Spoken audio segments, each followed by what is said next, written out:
in Punjab, and I think that's probably true of politics generally across the country, but there were a lot of people who were supporting AAP, and you know, I've been now hearing from people who were supporters of AAP who are now saying, sorry, you know, we're disappointed. What I see is the forces that actually divided the country back in 1947 being one insidious step at a time being unleashed for political gain.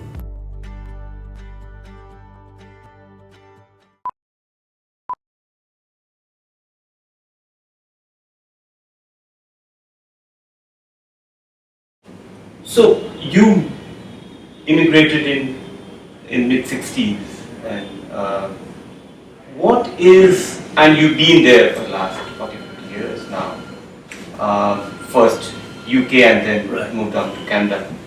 What is different now in immigration from India that has happened to the West? What changes have you seen? Well, in terms of the kind of immigrants that are going to places like Canada, and other parts of the world. I mean, in the 60s, particularly in Punjab, it was essentially just craze for better economic opportunities, Tyrolean shirts in those days, you know, and people would come after 5 or 6 years in England, and they would look different and healthier and richer, and skins had better tone.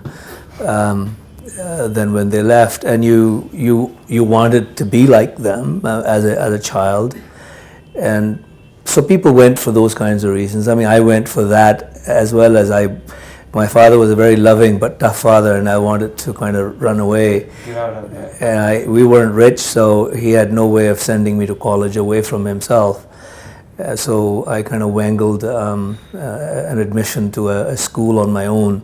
In London. I knew I had no money to go, but I got the visa as a result, and I left.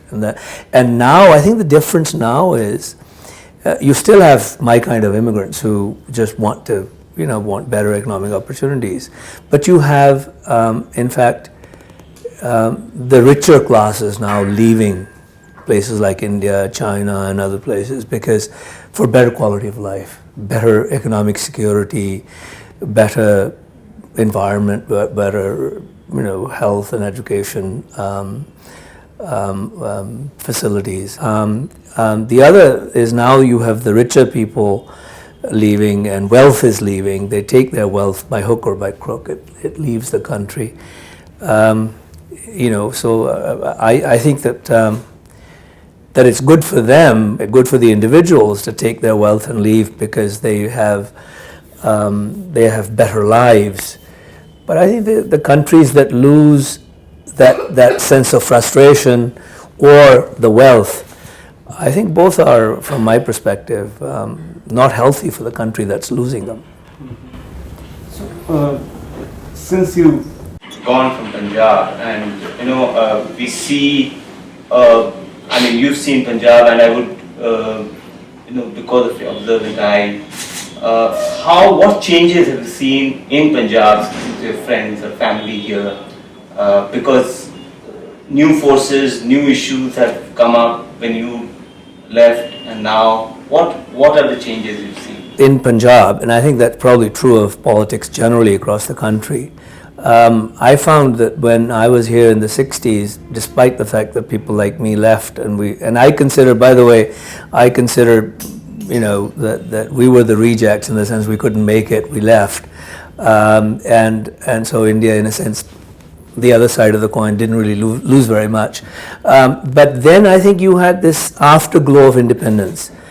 And I grew up in a political family, not in the election sense, but in the sense of the freedom movement.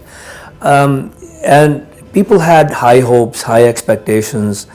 We felt the country was going to go places. Punjab was in 64, 65. Punjab wasn't a poor province. It was one of the better provinces, better states.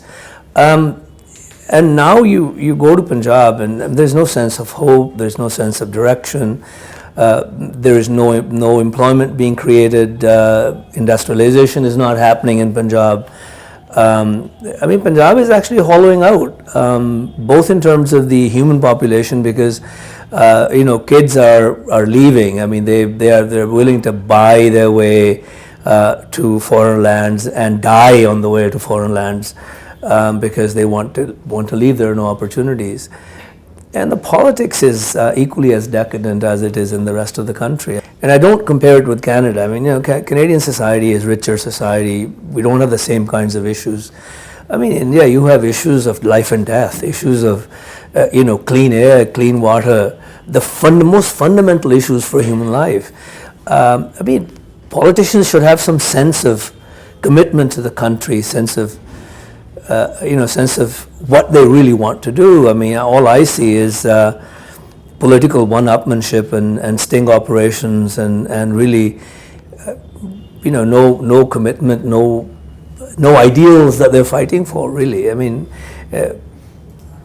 if I might say so, I mean, not to criticize AAP, but AAP came out sort of the whole Anna Hazare thing, and we watched it from a distance. From my perspective, if you ask me, I mean, I think Anna Hazare movement was great, but it did absolutely horrible damage to the country. I mean, a whole movement arose and just died. And people in societies where there's a lot of frustration and a lot of need, people rise up at certain points in time, and if you don't lead them properly, then decades are lost. And similarly with Kejriwal, I mean, you had this hope in Delhi that he is coming from an NGO and part of the Anna Hazare movement, but I find that I find that from a perspective that's I have no axe to grind, no truck or trade with any political party here, but you had high hopes, but now you find that he is prepared to make compromises, ethical compromises with candidates or the nature of the candidates. And I just think that when you make a deal with the devil, you're no less than the devil.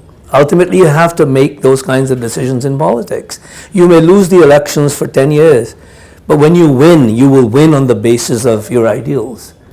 And I think that there is no one in India, at least on the political scene, that is prepared to do that. Everyone is prepared to deal. Maybe I'm being too harsh. I'm talking about the characters that are known actors on the political scene. I'm not talking about the NGOs that work on the ground, in small communities and large communities. They're doing wonderful work. I mean, I'm actually amazed at the sense of idealism that those young men and women have in very difficult circumstances. I mean, they're the real heroes, and they're the unsung heroes. Before elections, all these political parties, their leaders, they go abroad and they seek support from people like you, NRIs. So, by all estimates, as we see it right now, when people like Supal Kheda and others from the Aam Aadmi Party, they went, Amrinder also went, Amrinder's wife was, touring a few weeks ago, and Akali Dal also went, and you might have heard about Tota Singh and others being booed and all that. So then if Aam Aadmi Party, and I'm not a supporter of the Aam Aadmi Party, but if they are so bad, and if so bad in the sense if they have let down a lot of people like you, because you had high hopes from them, so why are still NRIs still supporting them in such large numbers? There were a lot of people who were supporting AAP, and I've been now hearing from people who were supporters of AAP who are now saying, sorry, we're disappointed. I in fact just got a call from someone in Alberta, which is the province next to British Columbia. He called me up out of the blue and wanted to sort of chat with me and wanted to know what I thought was happening. And I asked him what he thought was happening in India, and he said he was so disappointed. He gave money, organized meetings for AAP, and he's now just totally very, very much disgruntled and not happy. I think what Indians abroad they're basically first generation immigrants like me who have connections, who want to see India obviously improve. I don't think there's any other motivation other than to see Punjab or India become better. But they are disappointed, just as I am, many of them. Particularly over the last couple of weeks. I mean, AAP has just imploded in Punjab from my perspective, as an observer that just reads the newspapers. I haven't been to Punjab and I'm now going. I think you would see, just like the Punjabis in Punjab or the Indians in India, rest of India, NRIs who are first generation immigrants like me, they are excited if they hear something good about India. Or somebody like Anna Hazare movement had a lot of support. And then it went kind of just, it fizzled. And it was as if the sense of excitement and the sense of life and the liveliness had just disappeared, fizzled out altogether. And that's what's happened with AAP. Sorry? Yeah. What do you think about how NRIs, as we've seen in the last 2 years, have responded with such alacrity to Modi? And what is your feeling? Because you said right in the beginning there was no Indian politician you felt who is making any kind of substantive change or have an image of change. So how do you explain this response to Modi? Mr. Modi may think that response comes out of their sort of like of BJP or I think that Indians abroad, just like the Indians at home, are dying to see a leader in India who's able to stand up and speak to the rest of the world. Indians want change. They're dying for leadership on the national scene and in the States. But they also recognize when it's all talk. And I think that you will see, I mean, the NRIs aren't as enamored anymore as they were 2 years ago.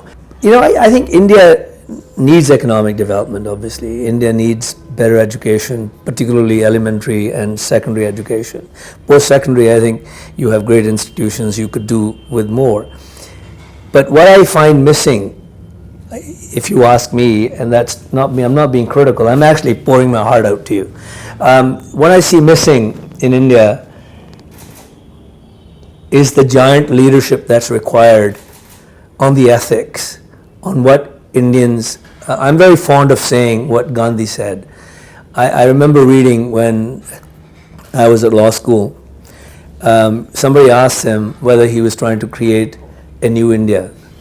He said, no, I'm not trying to create a new India, I'm trying to create a new Indian, more honest, more ethical, more compassionate, more just.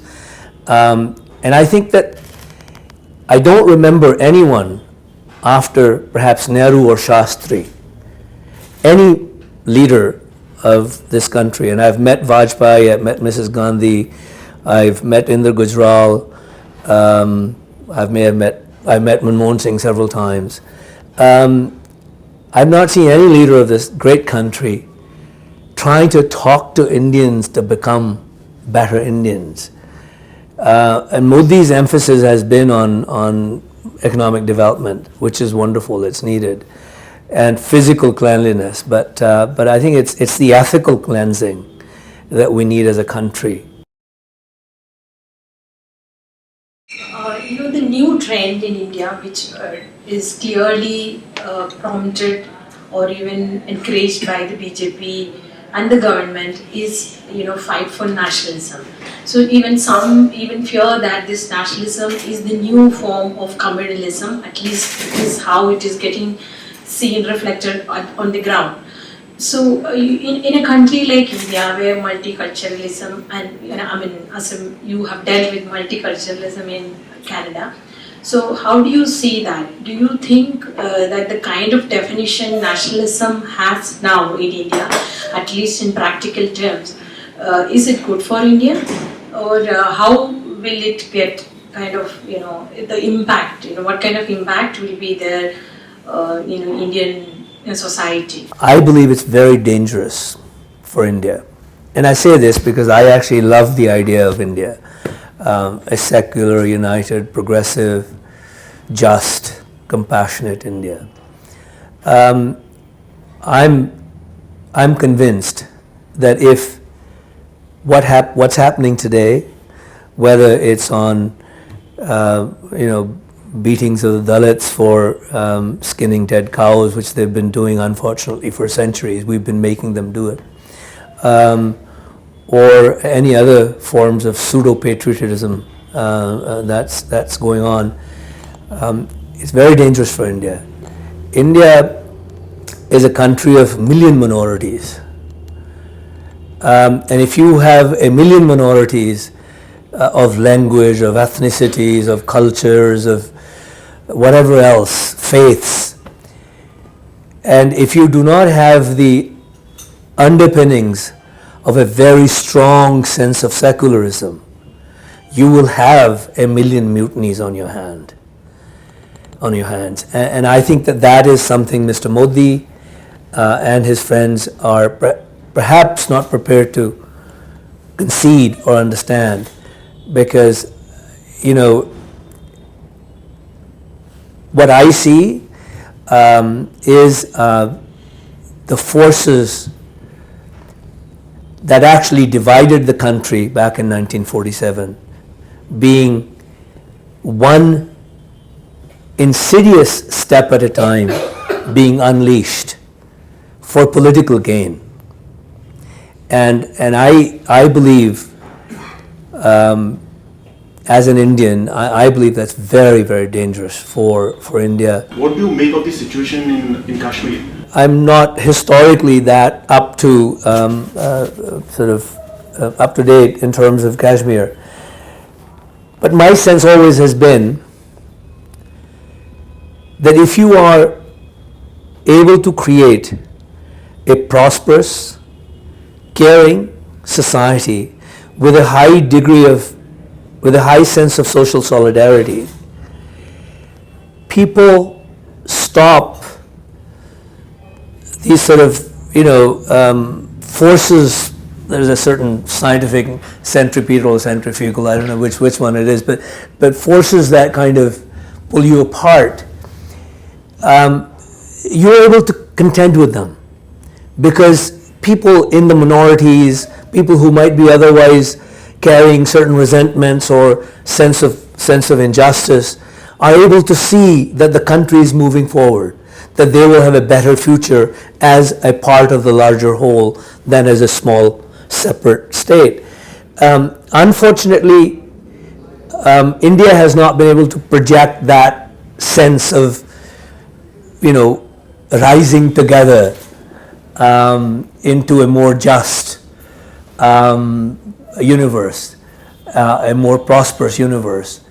And I think that you can have all of the meetings with anyone or have delegations going, unless India, in the rest of India, is able to project itself as a country that's moving forward together, not by splitting Hindus from Muslims or Patels from Jats or whatever other divisions people want to cause for political gain. Unless politicians can rise above that, I see no long-term solution.